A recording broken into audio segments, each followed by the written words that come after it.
What's up, everyone? Quinn here. I thought I would make my first YouTube video. A lot of my friends have been telling me I should be making one of these for quite a while. I like researching random facts. Um, it's just a passion of mine, so to say. A lot of people don't really enjoy my ability to know random facts and stuff like that, but it's all fine. But yeah, so for my first video, I thought I'd make something that's relevant.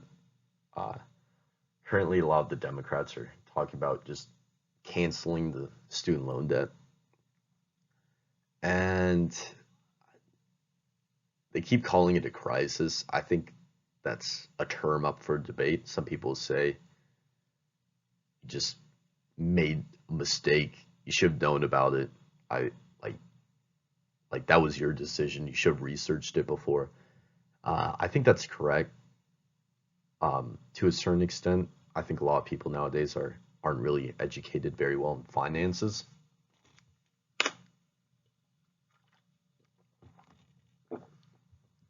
Man, people just take crazy risks nowadays. Um, with this video, I'll be doing a more of a quantitative approach, showing you at what point is it like you do not want to pass this point no matter what. Basically in this video, I'm gonna be giving you a safe like that. I would never put myself in this position. I mean, uh, just as a disclaimer, I'm not a financial advisor. I have no licenses. I just did a little bit of math that I think anyone should be able to do if they're in college.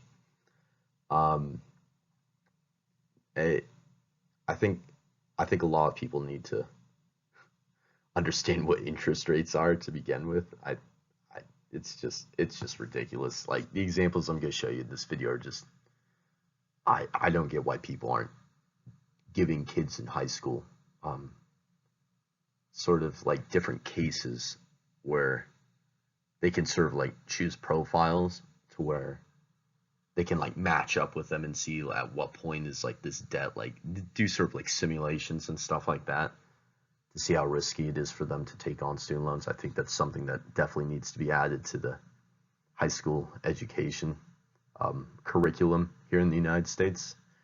And so, yeah, it's my introduction rant. So this will be a thorough look at the individual cost of what happens when colleges take advantage of the government. Current information about the crisis. A total of $1.5 trillion are owed by 44 million citizens.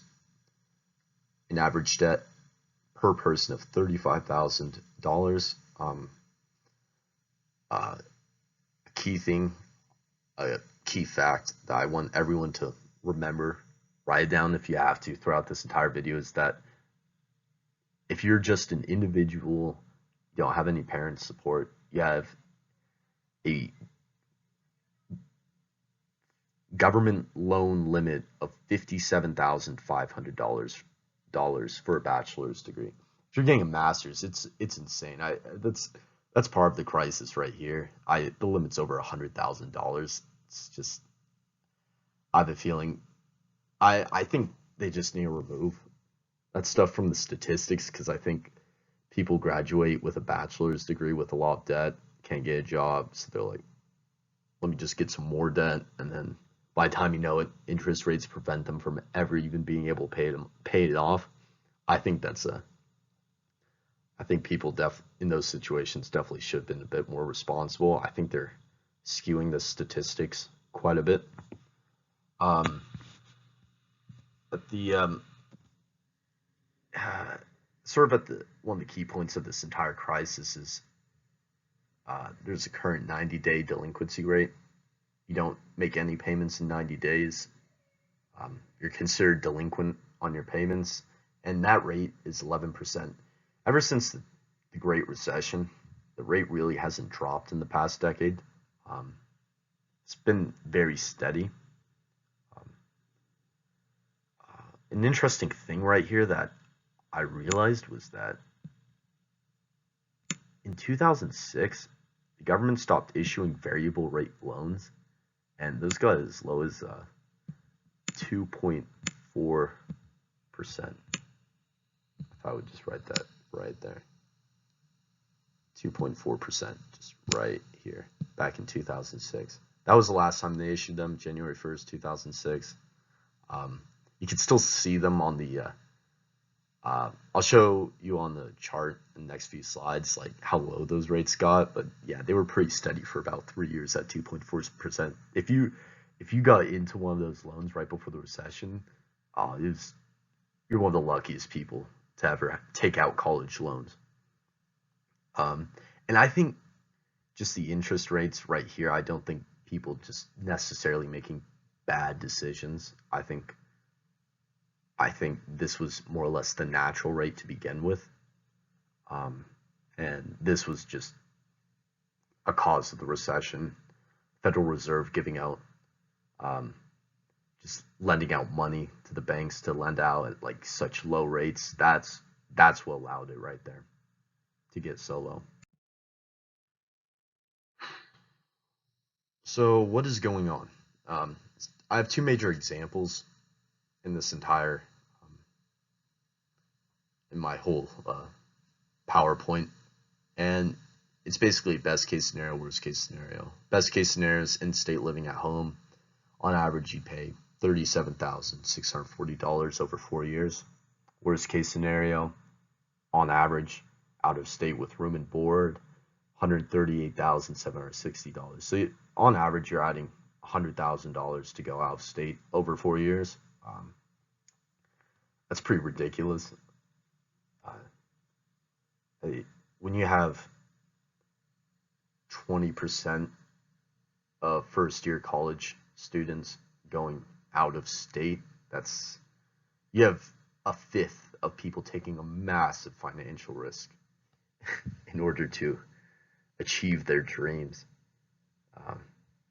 Just to put that into perspective, at the federal minimum wage of $7.25 per hour, you could work for 12 weeks over the summer at 40 hours a week and earn $3,480, which is still less than the cost of a single in-state school semester of $4,705. At that point, you're just paying for food and books. Books are so expensive. I spent like $1,000 on all my engineering books this last semester. It's just crazy. It's so annoying. I'll definitely keep those for my whole life. They're still useful, but it's like, if anything, I think the people writing the books are the only ones who should be getting my tuition, because that's the professors didn't really teach me that much. I just learned from reading the books anyways. If I could just write my check for $6,000 over a whole year, I think I'd much rather write it to the publishers.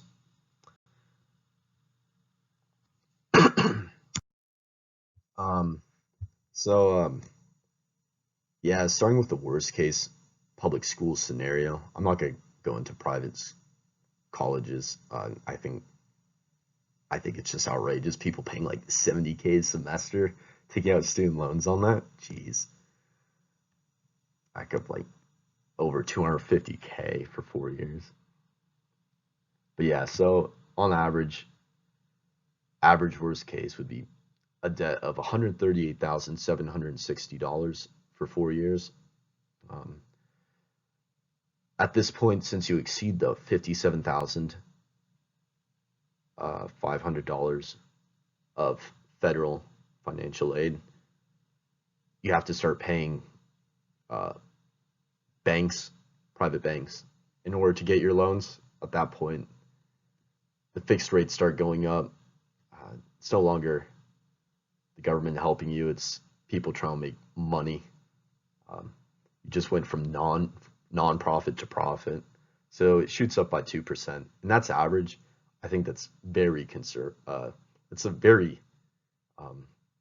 very friendly estimate. 7% for $81,260. I mean, you're paying over $5,000 a year just to stay where you're at. Like you won't be making any ground paying that back. And if you do a weighted average of these 2%, two percentages, weighted average interest, which is what the calculation was done with, would be 6.2%. And if you take the average college graduate salary, $48,000 a year, and I chose a pretty random state. I wanted to, once again, wanted to make a very friendly estimate to show it's possible, not very likely. I mean, I don't think many people will be moving to a state like Texas where there's no state income tax. I think with that, it shows you that this debt right here is on the edge. If you make $48,000 a year, you take out the federal income tax, and then you take out rent, you take out food, you take out transportation. That's a bus pass, by the way. It's not for gasoline. You have a surplus of $23,640.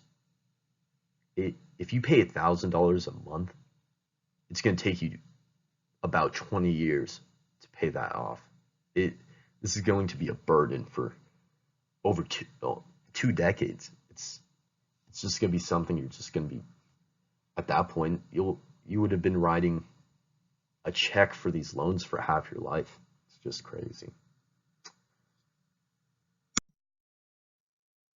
Now, this is I went to school out of state for the first year and a half. Now looking back, I probably should have went in state, but went to like a school far away from where I live, so I can still feel like I'm going out of state, so I can be away from home. But yeah, I pushed the limit the first time. I didn't like living in like 0-degree conditions, so I moved back. But either way, I would have been living in state. Now I live in state at home. I lived at home last semester. I'll probably live at home like sometime up to this next semester, then I'll move out again. I don't know if I'll move on campus. It'll be a bit weird moving on campus as a junior. Yeah, that I think I'm just gonna get an apartment downtown. But yeah, this is my example right here currently. Like I said, I went out of state for the first year and a half. So this this number right here is what I spent in my first year and a half going out of state. So I think that just shows you how ridiculous out of state is. I spent what I'd spend in 4 years in a year and a half. It just shows you how ridiculous the expenses are.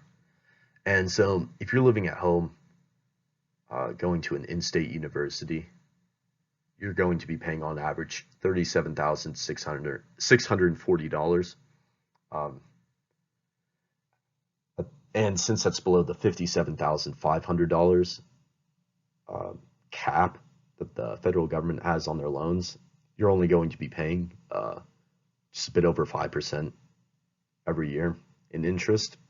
And just to keep your pace and not get ran over by interest, you have to at least be paying back $1,900 every year. Now, here's the cool statistics. If you live in Texas, you're making $48,000 a year. Same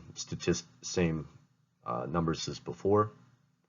And if you were to take half your surplus, it would only take you 3.5 years to pay back your student loans compared to 20 years. That's a massive difference right there. It just pisses me off. I think 20% of people are completely denying this option right here. 20% of people are rolling the dice. And at the end of the day, the careers that require you to go to a prestigious university are the ones where you're going to have to rack up even more debt anyways. If you go to law school, medical school, you're taking if you drop out of that, you're gonna be having like $200,000 worth of debt on top of like the bullshit amount of money you spend in the first place to just get an arbitrary 4-year degree. You could have gone that anywhere. It it's just crazy. If I were taking the risk to be a doctor or a lawyer, I I would have just went to school in state right off the bat. Nobody's just gonna be like, geez, I want to be like I want to be hundreds of $1,000s in debt for my career. It's my dream. Like I want to be reckless. Like I mean, I get it. You only live once. Do whatever you want, but when I go on Reddit and I read stories about how people drop out of law school, drop out of med school, it's just like I know that debt isn't just from med school or from law school. Half the debt's from you getting a 4-year degree. You can't blame this entire situation on you dropping out. And a lot of people have discussed lately how like all these statistics on this entire situation with the student loan debt crisis is because people drop out after 1 year. If you go back, I mean, I can't go back since I'm recording, but the average in out of state tuition costs for 1 year is pretty damn close to the average student debt. It's just, I don't know, I think all these numbers just, people need to start seeing like how this is just a puzzle. Everything fits together with all these numbers, and a lot of people are just disregarding a lot of them. So, but yeah, this right here, 3.5 years, any day over 20 years. So this is the list of government loans from that I mentioned earlier.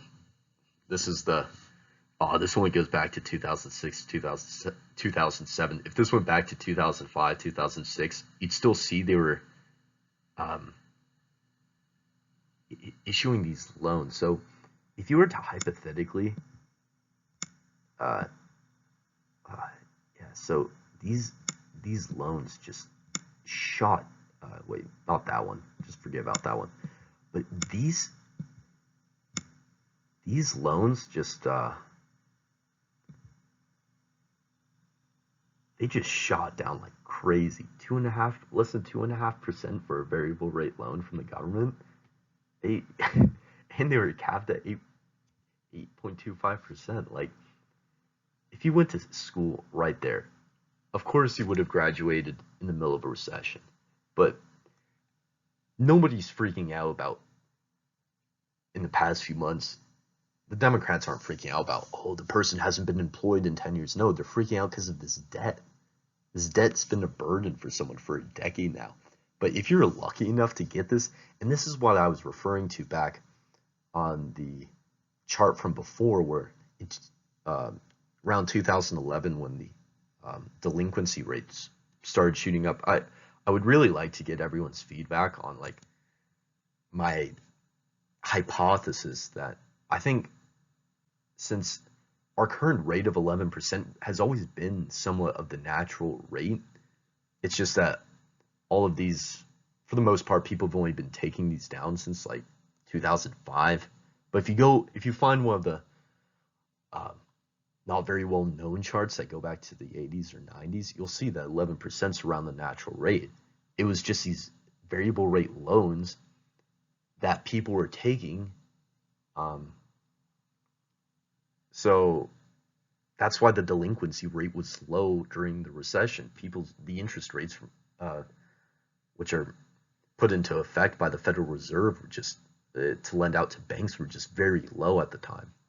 So I think that's sort of the paradox with this entire situation is you go to college during a recession. Just you might be unemployed, but you'll pay less money. But yeah, even in the previous example, if you're able to contribute all your, this was for the worst case scenario. even if you were able to contribute all of your income to paying off the loan, you would almost be uh, 30 years old with no assets. It, this isn't money at this point. This is due to the fact that people aren't going to be able to get married till their mid 30s. People are going to be having less children. This is definitely bad for the economy. Now, I think all these people talking about consumer spending and stuff like that, I think it's just, I mean, I, all right, so you're 40, you have to spend half your paycheck, and it, that's just half your paycheck. Hopefully, like, you have a job where, like, your income increases over the next 20 years, so you'll be able to pay it off at a quicker rate. But I mean, once again, I only chose the average salary for a college graduate of 48,000. If you're paying $30,000, like, all right, you're done. Like, you should have known that. Like I wrote right here, those who made a decision that was already a horrible idea. Yeah, for you, it's too late. You just this isn't a crisis where people couldn't see it coming. Um, there's always been government regulation around that. It's just that universities have just taken advantage of people because their loans are backed by the government for the most part. It's just it's just crazy. This entire situation. Like I think one of my goals though with these situations is to show you that at the end of the day, who really cares about the amount of loans? As long as it doesn't exceed $100,000, you'll be able to survive. It's just gonna be brutal. There's no reason for people to be like, well, I throw your hands up in the air. I can't pay this off. So I it's not the interest rates. It's the fact that people's salary were so low in the first place. Like there was never any hope from the start. In conclusion, here's where I like go on my rant for a bit. This isn't going to cause a recession by itself. Uh, there's so many ways. Like this is at 11% delinquency rate. If there's 44 million people, all right, you got like 4 million people delinquent. That's not like 8 million people who lost their houses in the recession. It's just this is just I think this is crazy. At the end of the day, here's where I just start spewing bullshit. I mean, like effects like this is why I learned in econ class. Anyone who knows like the basic factors of economic growth, you just throw more people into the economy. A lot of these jobs um, require people. If you study psychology and you want to be a therapist, you need more people.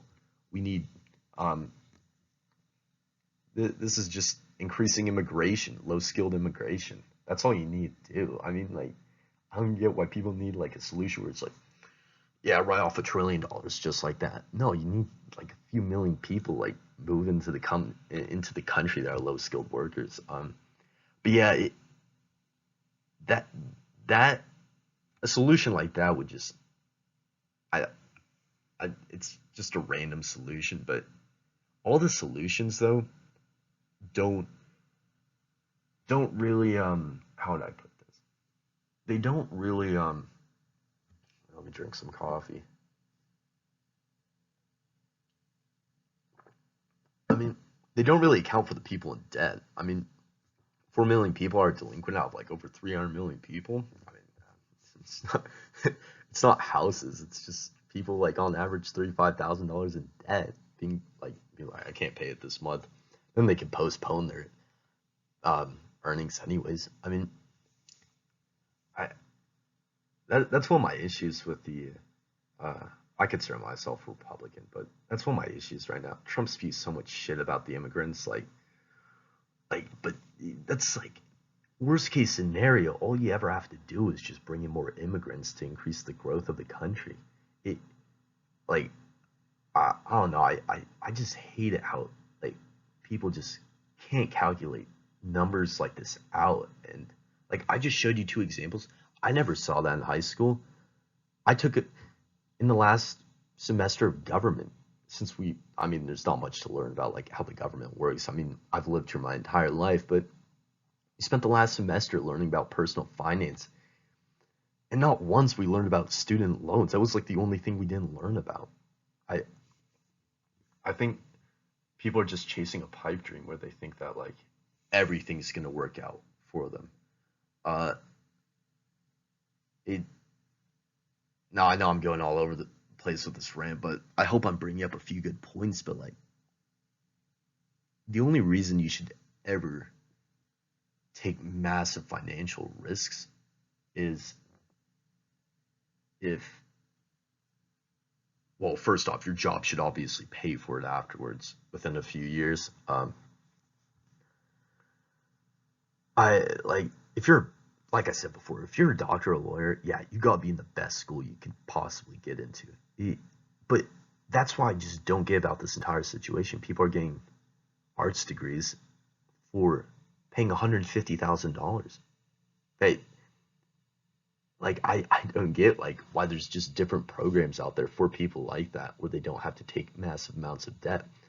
In uh in a lot of those fields, um like in my major civil engineering, I think hard work can turn anyone into a success. But I think a lot of the arts degrees, like psychology, um, 11th century European pottery or whatever, like I just just any one of those degrees, even business, for example, if you don't have the personality about that, no matter how much money you'll spend, you'll never be good at that. You just won't have the personality for it. And I think people think as long as they just keep throwing money like in the afterburner, I think like they think it's gonna work, but it's not. Like it's just some people like you need talent for those degrees. You need to be skilled in order to be successful. And I think at the end of the day, everyone knows that, but they just do not want to talk about it. Um, I think it's just like at the end of the day, I think the situation, um, the only time, for my final point, I think the only time um, the government would ever provide any assistance is if this started impacting other places of the economy. We we went into a previous recession over a myriad of reasons. To say this is going to cause any impact on the economy is it will, but you're just another brick in the wall, so to say. Like I said before, just basic college economic lessons, like just increase the population, make these people with these degrees useful, just give them jobs to do off increasing low skilled immigrants. Just I could come up with an idea like that in like 30 seconds. So I this obviously isn't that big of an issue, but I hope I'm still getting used to this camera. I hope all of you have were one of these 20% who are I hope if you're in that 20%, I hope you know what you're doing. All right, Quinn signing off. Hope everyone enjoys my 30-minute video. That ran a lot longer than I would expect. By the way, I hope you guys write down recommendations in the comment section below. I used to really enjoy watching these types of videos that other people would publish. I haven't seen that many of them lately. I think a lot of people just don't want to look at the details. All right, see you guys.